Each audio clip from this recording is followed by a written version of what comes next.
बात करते हैं यूपी के सहारनपुर की, जहाँ पर एक अजीब सा मामला सामने आया है। एक लड़के ने अपने दोस्तों के साथ मिलकर एक दूसरे लड़के पर एसिड फेंक दिया। उसका कसूर इतना था कि वो जिस लड़की से शादी करने वाला था, वो लड़की कभी जो आरोपी है उसकी प्रेमिका होती थी। अब उसको ये बात नागवार गुजरी थी और उसने इस हरकत को अंजाम दिया। तंसीम भाई, यूपी के सहारनपुर में घटना हुई जिसमें एक शख्स ने शुभम नाम के लड़के पर एसिड फेंक दिया। जिसने फेंका उसका नाम उदय है, वो अपने दोस्तों के साथ आता है और वो इस घटना को अंजाम देता है। उसका कहना था कि जो उसकी गर्लफ्रेंड थी कभी रही होगी, अब उससे शादी जो है वो शुभम की हो रही थी, तो ये बात उसको बड़ी अजीब लग रही थी। मतलब कुल मिलाकर बदला लेना चाहिए था लड़की से, हालांकि लेना तो किसी से भी नहीं चाहिए था, लेकिन वो लड़के से लिया, उसके ऊपर फेंक दिया कि भाई तू उससे शादी क्यों कर रहा है। अमूमन चिराग, जो हम केसेस देखते हैं उसमें जो ऐसे ज़्यादातर एसिड अटैक के मामले आए हैं हिंदुस्तान में, उसमें ये देखा गया है कि किसी जिल्टेड लवर ने अपनी प्रेमिका या उसकी कहीं और शादी हो रही है, या उसने एक वन साइडेड इसका कोई अफेयर है, तो लड़के ने तेज़ाब फेंकने की कोशिश की या फेंका है या चेहरे को जला दिया। ऐसे केसेस सामने आए। लड़के ने लड़के के ऊपर फेंक दिया, ऐसे केसेस कम देखने को मिलते हैं, आए ज़रूर हैं सामने। तो ये उसी तरीके का मामला है कि उसको नहीं हम चल, चूँकि तू शादी करने जा रहा है, जबकि इसका क्या दोष है, शादी करने जा रहा है लड़का, तो उसके ऊपर तेज़ाब फेंक दिया। तो अपने आप में ये घटना बेहद चौंकाने वाली है। और चिराग, आपको याद होगा इससे पहले भी दिल्ली में कई घटनाएं हो चुकी हैं। आप तो सहारनपुर की बात करें, यूपी में बहुत सारी घटनाएं हुई हैं। तो अमूमन कहा जाता है कि भाई तेज़ाब की बिक्री पे वो बैरियर्स लगाए जाएंगे, मतलब बैन किया जाएगा, बिना आसानी से किसी को नहीं मिलेगा, लेकिन ये जगह जगह आज भी मिलता है। आपको याद होगा हम लोगों ने एक स्टिंग ऑपरेशन भी किया था, उसमें दिखाया था कि जगह जगह बिक रहा है, जबकि कई घटनाएं, बड़ी घटनाएं हो चुकी थी दिल्ली में। तो इस पे सरकार को ज़रा सा देखना चाहिए कि लोग क्रिमिनल इस तरीके की एक्टिविटीज़ कर रहे हैं, और ऐसा दुख है, ऐसी तकलीफ़ है जो किसी भी विक्टिम को पूरी ज़िंदगी परेशान करती है, पूरी ज़िंदगी सालती है, उसको तकलीफ़ देती है। और हमने देखा लक्ष्मी मूवी इसके ऊपर बनी, हम तमाम NGOs काम कर रहे हैं, बाकायदा मूवी बनी उसके ऊपर, लोग संदेश देते हैं। तो कि भाई ये चीज़, और लड़के के ऊपर फेंक दिया, लड़के के ऊपर तेज़ाब फेंकने का क्या मकसद था? अब मेरी ये नहीं समझ में आता चिराग। मैं अभी कल एक जिक्र करूंगा अपने दर्शकों से स्टोरी का। कल एक 11वीं क्लास का बच्चा अपने स्कूल से निकला, स्कूल की ड्रेस में था, रास्ते में जा रहा था, 10 लड़के बाइक से आए, उसमें कुछ स्टूडेंट्स भी थे। उन्होंने उस 15-16 साल का बच्चा रहा होगा, उसको पकड़ लिया और 4-6 लोगों ने उसके हाथ पकड़ लिए, और 1-2 लोगों ने उसको स्टैबिंग, कई चाकू मारे उसको बीच सड़क पे। और जबकि उसके साथ के लड़के भी साथ में जा रहे थे, लेकिन कोई बचाने नहीं आया। सड़क पे चाकूबाजी होती रही, वो बच्चा गिरा ज़मीन में, उसकी डेथ हो गई एक्सेस ब्लीडिंग से। कहने का मतलब ये है कि व्हाट वी आर डूइंग, हम समाज हमारा कहाँ जा रहा है, हम क्या कर रहे हैं। छोटी छोटी बात पे 15-16 साल के बच्चे को किसी से क्या दुश्मनी होगी। पढ़ने लिखने वाला लड़का, ऐसे अभी फरीदाबाद में एक मामला आया था, उसमें एक चैम्पियन था, जिमनास्ट था लड़का, 15-16 साल का। भी सामने है, हाँ, एक लड़के की उसको चाकू मार दिया। पता चला क्या कि वो जिमनास्ट एक दूसरे जिमनास्ट से अच्छा परफॉर्म करता था। तो बस बजाय इसके कि आप अपनी लकीर बड़ी करें, आपने उसको एलिमिनेट करने का प्लान। तो ये इसी तरह के केसेस हैं, और हम इस पर डिस्कस करते हैं चिराग। मैं जहाँ तक समझता हूँ, जितना भी मेरा अब तक का एक्सपीरियंस रहा है क्राइम की स्टोरीज़ में, मेरा अपना ये मानना है कि इसकी जड़ में जाना बहुत ज़रूरी है। और आजकल ये तेज़ी से बढ़ रहे हैं, क्योंकि सोशल मीडिया पे सारी चीज़ें फट आती हैं, कत्ल की वारदातें हैं। लोग, मैं तो हैरान रहता हूँ कि हत्या के बाकायदा वीडियोज़ डाल देते हैं कि मर्डर हो रहा है, जबकि इस पर बड़ा सेंसिटिव वो होना चाहिए आपका। और लोग, फिल्में ऐसी बन रही हैं, उसमें दिखा रहे हैं खुल्लम खुल्ला, उसमें गालियाँ हैं, उसमें मर्डर है, मर्डर कैसे हो रहा है, कॉन्स्पिरेसी कैसे की जाती है, कत्ल कैसे किया जाता है, छुपाया कैसे जाता है। अब हर चीज़ सीख सकते हैं, आप बम बनाने से लेके कुछ भी सीख सकते हैं सोशल मीडिया के ज़रिए। तो मेरा ये कहने का मतलब है, आप प्रहार जड़ में होना चाहिए।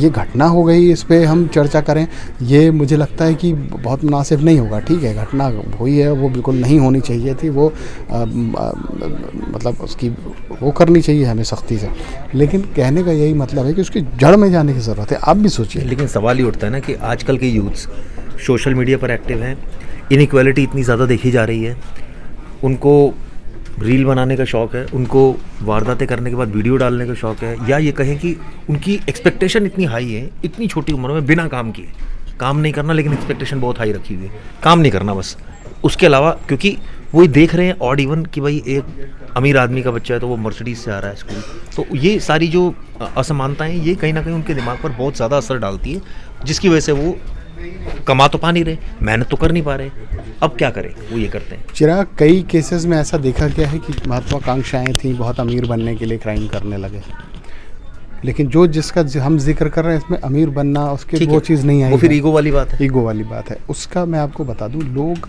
ये सब चीज़ें फिल्मों से देखते हैं। अभी जो माहौल चेंज हुआ है, धीरे धीरे हो ही रहा है कि पहले कोशिश ये लोगों की होती थी कि हम साथ में रहें, हम अपने माता पिता के साथ रहें, माता पिता बच्चों को पढ़ाते, सिखाते, बताते एक एक चीज़।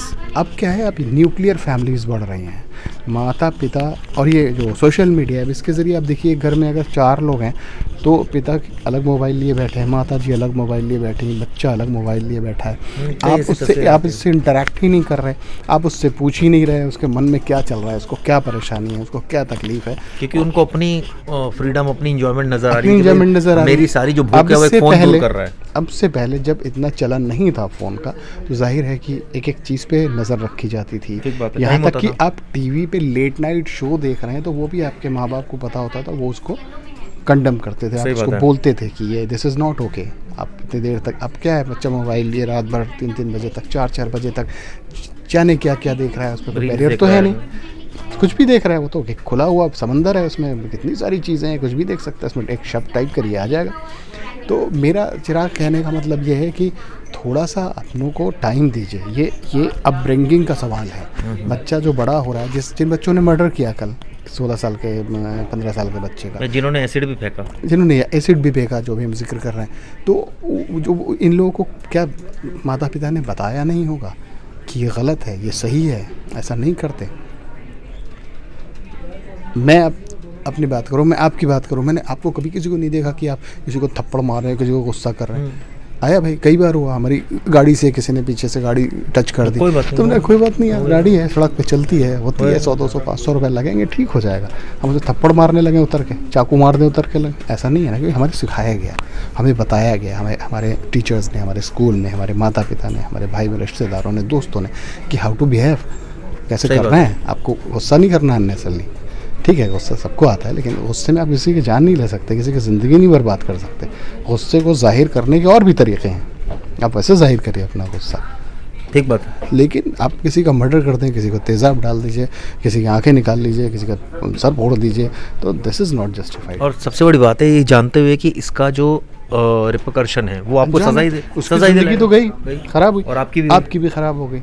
अब आप 5 साल, 6 साल, 10 साल, 8 साल, जितने भी रहे, आपके ऊपर एक ठप्पा लग गया, या आप क्रिमिनल हो, आप अपराधी हो, अब आप घूमते रहो, आपने ज़िंदगी बर्बाद कर ली।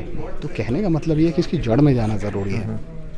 जो दोस्त हैं, जो आपके माँ बाप हैं, या जो बड़े हैं, आप इसमें 2 चीज़ें मुझे समझ में आई, जो आप काफ़ी इंपॉर्टेंट बात आपने की। जड़ में अगर हम जाएंगे तो एक तो चीज़ यही है जो हम पहले बात कर रहे थे, ऑड इवन कि एक्सपेक्टेशन बहुत हाई होगी, महत्वाकांक्षा बहुत है। दूसरा है जब आपकी बेइज्जती अब लोग कर देते हैं किसी भी सेंस में, मतलब 2 लड़के हैं, जैसे आपने बोला ईगो वाला इशू, ये एक तरह से बेइज्जती वाला। आजकल लोगों को ऐसा लगता है कि हमारी बड़ी जल्दी बेइज्जती हो जाती है, या हमारी एकदम कोई भी बेइज्जती कर देता है। तो क्या हम इस लायक नहीं है कि हमारी कोई भी बेइज्जती कर रहा है, या फिर इसको इस सेंस में देखा जाए कि भाई हम वो उसको मैनर्स नहीं है जो वो इस तरह की हरकतें कर रहा है। चिराग, वही मैंने जैसा कहा कि पेशेंस का लेवल बहुत डाउन हो गया है, लोगों में पेशेंस ज़रा सा भी नहीं है। किसी ने आपसे बदतमीज़ी मान लीजिए कर भी दी, तो जैसे हमें सिखाया जाता है ना कि आप उसको वैसे मत लीजिए, आप क्यों ले रहे हैं। वो अगर बदतमीज़ है तो आप क्या सुपर बदतमीज़ है? वही ना, आप नहीं है बदतमीज़, ठीक है, उसको इग्नोर करिए।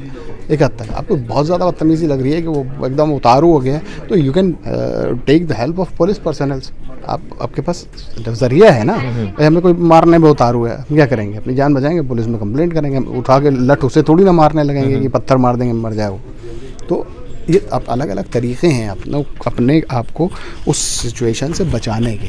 आप किसी क्राइम में फंसने से आप कैसे बच सकते हो, आप लाख कोशिश करो, लेकिन ये कि अगर आप करोगे तो जेल जाओगे, आज नहीं कल जाओगे। 10-10 साल लोग जेल में हैं, कई लोगों को फांसी की सज़ा हो चुकी है। तो अब निर्भया केस में फांसी हो गई इन लोगों को, इन लोगों ने क्राइम किया था, क्या इन्होंने सोचा होगा कि फांसी हो जाएगी हमें, लेकिन कैसे घिसट घिसट के फांसी हुई। तो एक मैसेज है समाज में, लेकिन इस बात की ज़रूरत है चिराग। अब मैं तो खुद बोलता हूँ सबको, अपने दर्शकों को भी, जो भी आपके छोटे हैं, जो भी आपसे बड़े हैं, आप उनके साथ बैठिए, उनसे सीखिए, मोबाइल को अलग रखिए, उनसे उनकी बातें समझिए। नहीं, लेकिन इसमें 2-3 चीज़ें तो सीखनी बहुत ज़्यादा ज़रूरी है, जिसमें एक तो आपकी सोच बड़ी विकसित होनी चाहिए, पहली चीज़। हाँ बिल्कुल। दूसरी, इसमें जो सबसे इम्पोर्टेंट चीज़ है कि भाई आप ईगो पर मत लीजिए कोई भी चीज़, या जो असमानता है आपको ये समझने की ज़रूरत है भाई वो अगर अमीर है तो किसी ना किसी उसके घर वाले ने इतनी मेहनत की है कि वो अमीर बना है और उसके वो फ़ायदा उठा रहा है। चिराग, ये हमारे माँ बाप ने हमें सिखाया कि ये देखो टाटा है, ये बिरलास हैं, ये अमीर लोग हैं। कैसे बने? अपनी इन्होंने मेहनत की, पढ़ाई की, दिमाग लगाया, बिजनेस किया, मेहनत की दिनों रात इन्होंने, तब बने। तो हम अपने बच्चों को क्या सिखाएंगे? हम ही सिखाएंगे मोबाइल में रील देखते रहो, हमको बोलेंगे बेटा देखो ये अंबानीज़ है, या ये जुकरबर्ग है, या ये XYZ बिजनेसमैन है, इसकी तरह बनना है, ऐसा बनना है। कैसे बनोगे? ऐसे मोबाइल से नहीं बनोगे, मोबाइल पर रील देख के नहीं बनोगे, आपको पढ़ना पड़ेगा। तो आप जो सिखाते हैं वो बच्चा वही लेके जाता है। सही बात है। आप नहीं सिखाएंगे तो वो जो ये देख रहा है ना, वो यही सीखेगा। This is the reality and this is the truth. बहुत अच्छी बात कही तंसीम भाई ने, क्योंकि जड़ पर प्रहार करना ज़रूरी है। बिना जड़ पर प्रहार किए कुछ नहीं हो सकता, क्योंकि जो क्राइम है, चाहे सहारनपुर की घटना हो जिसमें एक शख्स ने इस तरह की घटना को अंजाम दिया कि उसकी ईगो इतनी हर्ट हुई कि भाई वो लड़की वहाँ कैसे जा रही है, उसने जो उसका साथी था उसी पर अटैक कर दिया। इसके अलावा फरीदाबाद की घटना का जिक्र किया जिसमें टीनेजर्स इतने ज़्यादा क्राइम में इन्वॉल्व हो रहे हैं, या दिल्ली में भी जो घटना है वो भी इसी तरह इशारा कर रही है। तो इन घटनाओं से ऑब्वियसली सीखने की ज़रूरत है, और एज अ व्यूअर्स आप लोग भी कॉन्शियस रहे, आपके बच्चे भी, हमारे बच्चे भी, उनको अच्छी गाइडेंस दीजिए ताकि इस तरह के क्राइम से वो दूर रहे। ये वीडियो कैसे लगी ज़रूर बताइए।